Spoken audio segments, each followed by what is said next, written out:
सरकार ताजुल शरिया दुनिया के बहुत बड़े आलिम दीन का नाम, आलमुल उलमा का नाम, सैयदुल उलमा आलिमों के सरदार का नाम। 10 करोड़ कमोबेश आपके मुरीदों की तादाद, जिनमें मेजॉरिटी उलमा कराम की है। जो मुफ्ती आजम हिंद के मुरीदों में ज्यादा तादाद आलिमों की थी, उसी तरह सरकार ताजुल शरिया के मुरीदों की तादाद में अक्सर उलमा की तादाद। इस वक्त के जितने बड़े बड़े आलिम मदरसों में, मस्जिदों में, खानकाहों में जहां भी मिलेंगे, आज से 25 साल पहले के आलिम अक्सर मुफ्ती आजम हिंद के मुरीद, और आज के डेट में जितने अच्छे आलिम मिलेंगे अक्सर 90% आलिम वो सब सरकार ताजुल शरिया के मुरीद हैं। एक आलिम अगर किसी पीर से मुरीद हो जाए तो 1 लाख जाहिल का मुरीद होना एक तरफ, एक आलिम का मुरीद होना एक तरफ।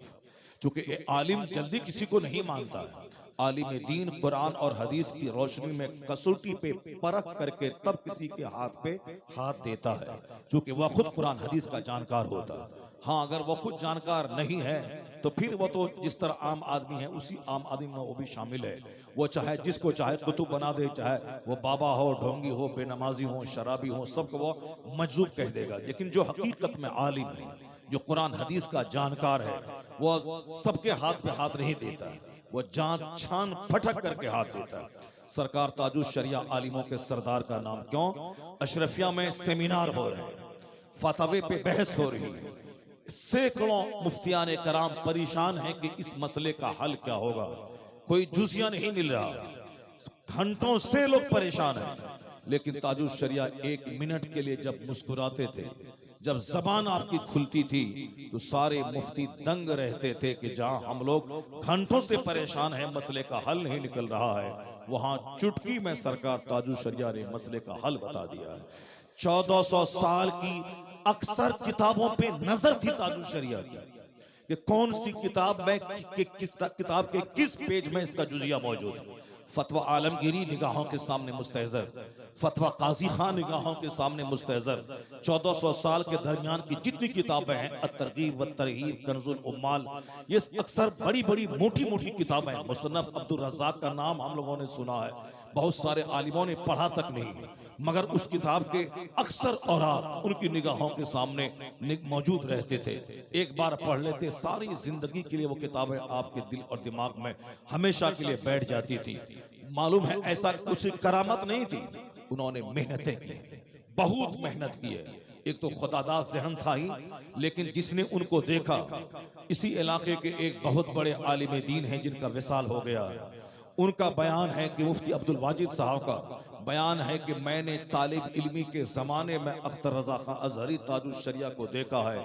वो अपने घर से मस्जिद जाते थे तो इस दरमियान उनके हाथ में किताब होती थी और वह किताब पढ़ते हुए मस्जिद जाते थे। अगर जमात में ताखीर होती थी तो जब ताखीर होती थी तो घबराते नहीं थे, बल्कि उस बीच में किताब खोलकर मुताला करते थे। जो जमात की ताखीर में जो वक्फा रहता है 5 मिनट का, 10 मिनट का, उसमें मुताला करें। घर से आने जाने में जो वक्त लगे वो वक्त भी बर्बाद ना जाए, उसमें मुताला हो।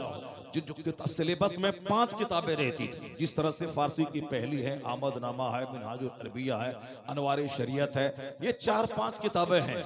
लेकिन इनके अलावा खारजी 10-10 किताबों का मुताला वो क्या करते थे। जब हिंदुस्तान में आलिम फाजिल मुफ्ती बनने के बाद जब वह मिस्र पढ़ने गए तो 3 साल तक वहां रहे।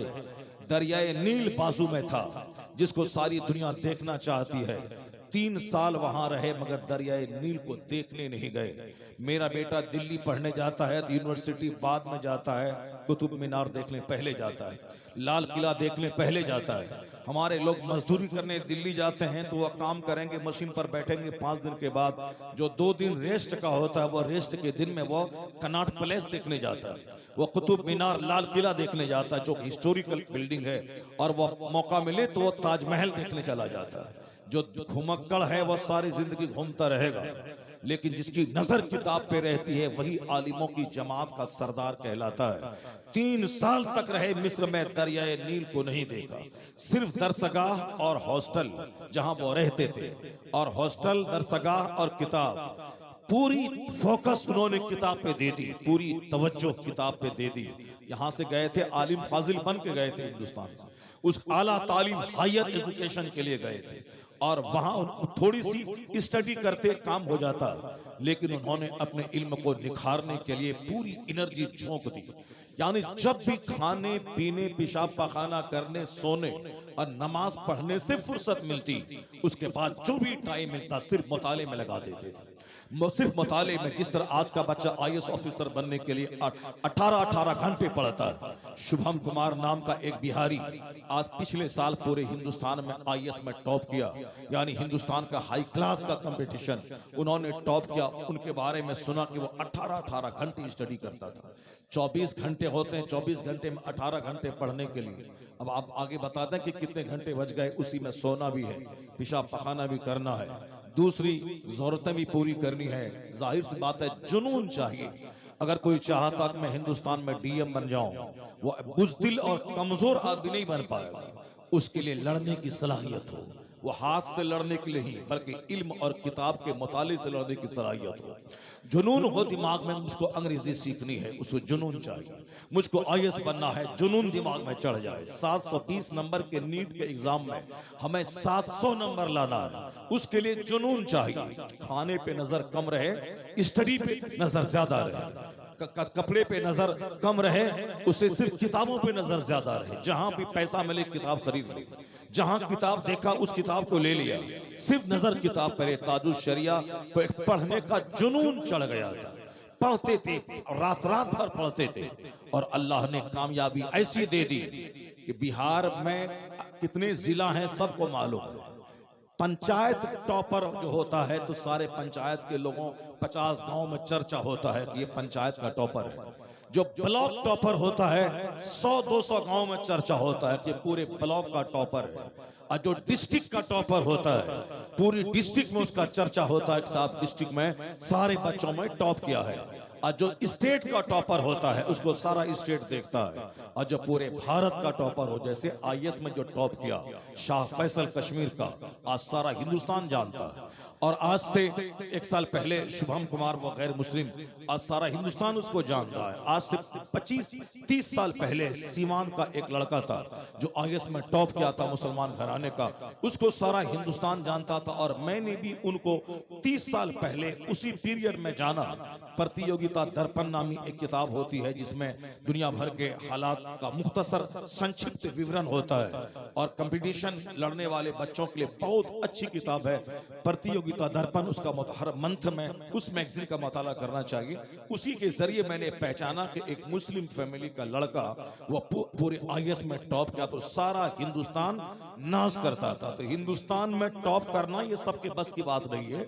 जो खूब मेहनतें करता है, बातें कम करता है, स्टडी ज्यादा करता है, ये हिंदुस्तान का टॉपर हुआ। जो दुनिया भर का टॉपर हो, दुनिया में 200 से ज्यादा ममालिक हैं, और उनकी सबसे बड़ी यूनिवर्सिटी इस्लामिक यूनिवर्सिटी है अल जामिअतुल अज़हर मिस्र यानी काहिरा में।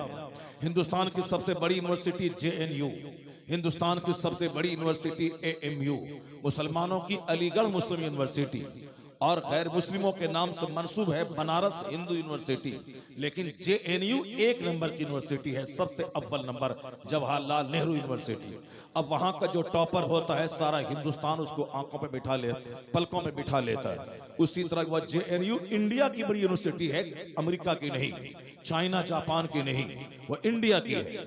ऑक्सफोर्ड पूरी दुनिया की एक बड़ी यूनिवर्सिटी है जिसको सारे लोग जानते हैं, ऑक्सफोर्ड। कैम्ब्रिज पूरी दुनिया की बड़ी यूनिवर्सिटी है जिसका नाम सब लोग जानते हैं। हिंदुस्तान में जवाहरलाल नेहरू उसी ऑक्सफोर्ड के पढ़े हुए, कैम्ब्रिज के पढ़े हुए, इंदिरा गांधी वहीं उन्होंने तालीम हासिल की। अभी राहुल गांधी जो भारत जोड़ो यात्रा निकाला वो उसी कैम्ब्रिज का पढ़ा हुआ, जो अभी 10 दिन पहले उसी कैम्ब्रिज में भाषण देने, लेक्चर देने वो गया था। अब जो हिंदुस्तान में, तो हिंदुस्तान जो दुनिया की सबसे बड़ी यूनिवर्सिटी कैम्ब्रिज हो, वहां जाके वो अंग्रेजी जबान में भाषण दे। जाहिर सी बात है कुछ लोग उसे पप्पू कहते हैं, लेकिन सारी दुनिया जानती है कि ऑक्सफोर्ड में अंग्रेजी जबान में लेक्चर देने वाला वो आदमी वो कैसा होता है। दूसरे लोग चाय की बात करते रहे, वो बंदा ऑक्सफोर्ड में जाके अंग्रेजी में भाषण देता है। हमें किसी पार्टी से ताल्लुक नहीं, हम इल्म के दोस्त हैं, इल्म की कदर करते हैं जिनके पास इल्म हो। जिस तरह ऑक्सफोर्ड और कैम्ब्रिज असरी उलूम कंटेम्परेरी नॉलेज की सबसे बड़ी दरसगाह दुनिया की है, उसी तरह अल जामियातुल अजहर मिस्र काहिरा यूनिवर्सिटी वह दुनिया की सबसे बड़ी इस्लामी यूनिवर्सिटी है, सबसे बड़ी। वहां जो बच्चा टॉप करता है वह पूरी दुनिया का टॉपर माना जाता है। तो जिसने 18-18 घंटे स्टडी की हो, जिसने 10-10 12-12 घंटे मुताला किया हो, आलिम फाजिल बनने के बाद 3 साल तक रहे मिस्र में, दरियाए नील नहीं देखा उन्होंने, अल जामिया का सारा कैंपस नहीं घूम के देखा, पूरी तवज्जो सिर्फ किताब पर रही उनकी। वही शख्स सिर्फ मिस्र का नहीं बल्कि उस मिस्र में जहां पूरी दुनिया के बच्चे पढ़ते हैं, पूरी दुनिया के लाखों बच्चे, 5 बच्चों में टॉप करना और है, 5000 में टॉप करना और है, 5 लाख में टॉप करना और है, जहां पूरी दुनिया के 50 लाख बच्चे इल्म हासिल करते हो, उसमें सबसे आला नंबर के साथ कामयाब होना यह किसी दूसरे का हिस्सा नहीं, वह शहजादे आला हजरत अख्तर रजा खां अजहरी ताजु शरिया का हिस्सा।